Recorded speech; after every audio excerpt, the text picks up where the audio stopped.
कौशल्य प्रभू रामचंद्र वशिष्ठ गुरूंना आपला बाप राजा दशरथ जीना दाखवू लागला.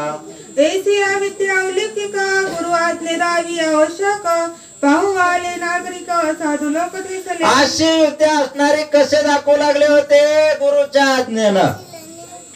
आणि मग गुरुच्या आज्ञा असल्यामुळे ही सगळी विद्या दाखवू लागलेले आहेत. ही विद्या दाखवत असताना बघायला कोण कोण आलेलं होतं? सगळे नगरवासी, सगळे असणारे ऋषीगण, माता, हे सगळे युद्ध कौशल्य पाहण्यासाठी आलेले आहेत. रंगी उभा रघुवीर विद्या दावी समग्र पाहू आले सुरवर विमानी अंबर. हो, या ठिकाणी रंगी उभारून, रंगी म्हणजे आनंदामध्ये, पुती सुद्धा अगदी रंगात येऊन आनंदामध्ये येऊन ऐकली पाहिजे. मग तुम्हीच मला सांगायला पाहिजे होतं कथा वेगळीकडे चालली महाराज, इकडे या. असा रंग असणारा भरला पाहिजे.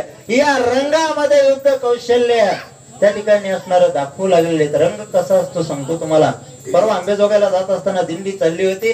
आमचं चालू होतं ज्ञानबा तुकाराम, ज्ञानबा तुकाराम. एक मुसलमानाची छोटीशी मुलगी, अगदी तिचा ताल एवढा निर्माण झाला होता. तिची आई म्हणाली, ए कशाला नाचायली? तरी सुद्धा तिचा ताल जो होता ना तो अगदी वेगळा. छोटीशी मुलगी होती. असा ताल असणारा आपल्या मनामध्ये भरला पाहिजे. माझ्या प्रभूंच्या ज्या कथा आहेत ना, प्रभूंनी सगळं आपल्या शरीरावर लिहिलंय हो. आपण जे करणार आहोत याच्यावरच आहे. असं युद्ध कौशल्य असणार जे आहे प्रभू रामचंद्राचं, ते अगदी उत्साहानं रंगामध्ये येऊन दाखवू लागले. ते काळी राम लक्ष्मण धनुर्विद्येचे लक्षण वीरश्रेयचे आगमन सोय संपूर्ण दाविती. हो, अहो या ठिकाणी राम आणि लक्ष्मण कसे आहेत? स्वतः जे वीरपणाचं लक्षण आहे, धनुर्विद्येचं लक्षण आहे, अश्वावर घोड्यावर बसण्याचं जे लक्षण आहे, ही सगळी विद्या त्या ठिकाणी दाखवू लागले. देखून श्रीरामाचे ठाण सुरासुरी कंपयमान नरांचे झोकळले नयन दे दिप्यमान ते. या ठिकाणी कसं झालं बघा आता. प्रभू रामचंद्राचं युद्ध कौशल्य बघितलं. ताई इकडे पहा, पोराला पुन्हा बोला. या ठिकाणी असणार हसण्यासाठी कधी कधी बोलता, मनाला कोणी लावून घेऊ नका. हे असणार कोणी पाहिलं युद्ध कौशल्य? सुरासुर आणि देव आणि असुराने. आणि असुराने विचार केला, दिसतं एवढं एवढूस. युद्ध कौशल्य तर बोलतच महान आहे, आपल्यापेक्षा महान दिसायला लागलं म्हणले. आणि तरकाप सुटला, कंपायमान सुटला. याच्यासाठी महाराज या ठिकाणी घाबरू लागले, का तर आपल्यापेक्षा ते मोठं व्हायले. याच्यासाठी आमचे महाराज एक उदाहरण सांगायचे. आता दुसरं कोणी नाही म्हणून मी बी मुद्दाम थोडासा मागं पुढे लांबवायला, तुम्ही बी ऐकतात म्हणून लांबवायला. एक कुटुंब असणारं गरीब होतं, एक कुटुंब असणारं श्रीमंत होतं. आणि मग श्रीमंत घरच्याच्या गरीबाच्या घरी महाराज चुलच पेटायची नाही. काय करणार आहे तो? लेकरं रडायचे, लेकरं खायला मागायचे, याच्याकडे द्यायला काही नसायचं. थोडक्यात सांगतो महाराज, काळजी करू नका. या ठिकाणी असणारा आणि मग रडायचे. हा बाबा कंटाळून गेला. बाप रडल्यानंतर यानं विचार केला, आता आपण कुठेतरी निघून जाऊ. ना विलाज आहे, मुलं रडायला लागले, पत्नीला काही नाहीये. आणि मग निघून जाऊ निघालेला. वनामध्ये गेला. एक असणार गहाण काम गावकऱ्यांनी सांगितलं. बाबा म्हणला, हे जर तू करीत असशील तर मग तुला आम्ही काही धनधान्य त्या ठिकाणी देऊ. मग यानं विचार केला, असं बी मरायचं, याला घेऊन आपलं जाऊ. बैलगाडी घेतली, ते असणारं जे प्रेत आहे ते घेतलं सोबत. 3 शिवावर गेला आणि उलट केलं. उलट केल्याबरोबर तिथपर्यंत असं झालं, याचं भाग्य असणारं उदयाला आलं. आणि उदयाला आल्यानंतर छोट्याशा थोड्याशा मोहरा त्या ठिकाणी असणाऱ्या तयार झाल्या. त्या प्रेताजवळ त्या जो भरायला लागला त्यावेळेस असणाऱ्या 3 पोते मोहरा असणाऱ्या त्या ठिकाणी भरल्या. बैलगाडी आहे तीच होती. तो घरी घेऊन आला. रात्रीची वेळ आहे,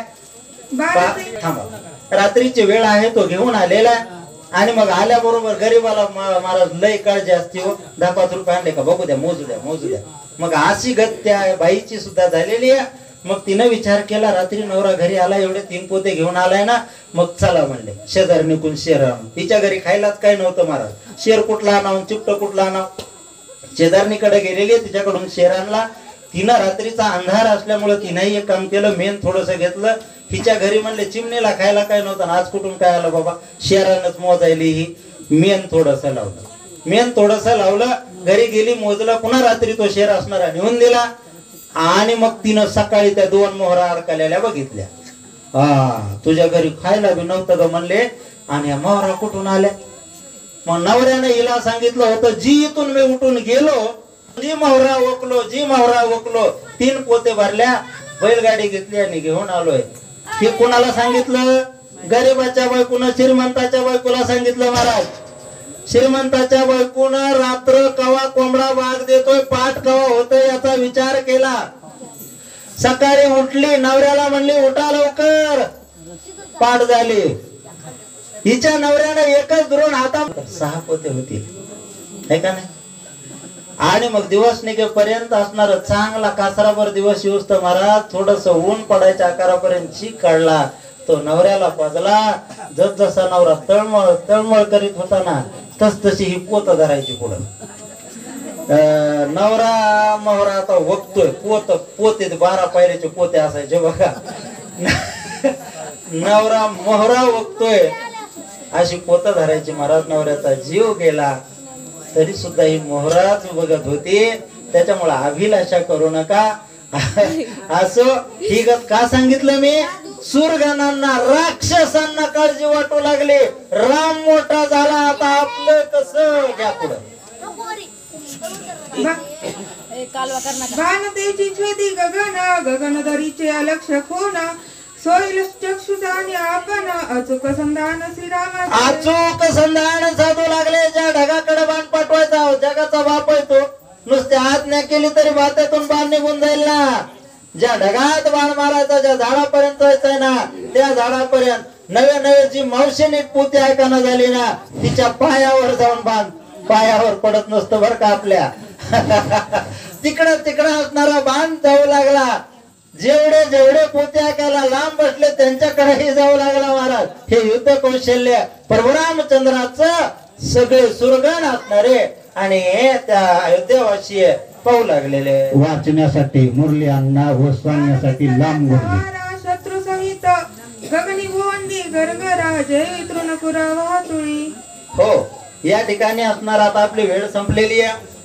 परशुरामचंद्र युद्ध कौशल्य दाखवत असताना जे आपले दुश्मन आहेत, त्यांचे दुश्मन दुसरे कोणीच नसते. जे पाप कर्म करतात ते त्यांचे दुश्मन आहेत. एरवी सगळे त्यांचे आप्तजन आहेत महाराज. आणि मग जे पाप करणार